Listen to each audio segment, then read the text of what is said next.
The objective of this tutorial is to show how to configure the NAT service and verify that it works.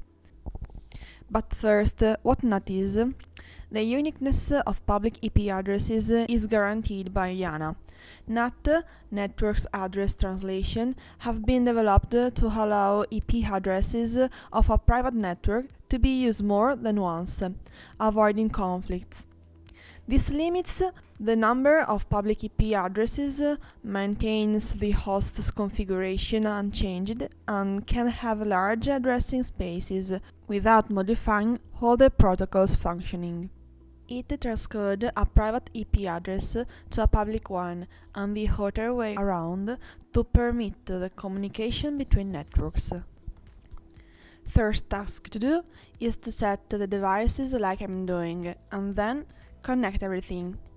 The router 0s giga 0/0 with the routers 1s gigas 0/0.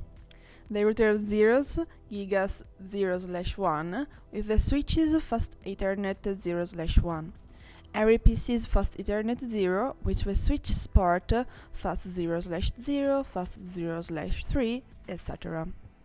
Then we have to configure the DHP service on the router 0.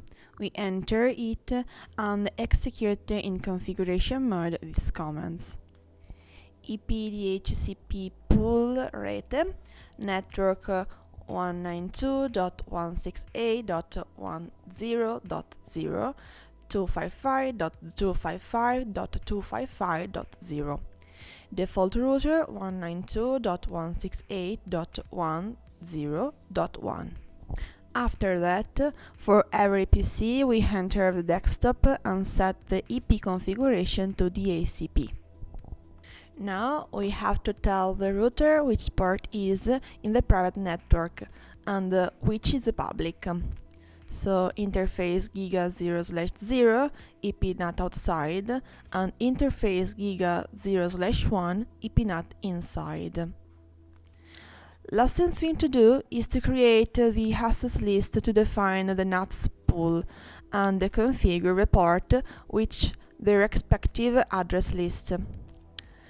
Access list 1 permit 192.168.10.0 0.0.0.255. IP NAT inside source list 1 interface giga/0 overload. The experience will end with the verification of the PC's IP addresses and the confirmation that each of them can communicate with each other.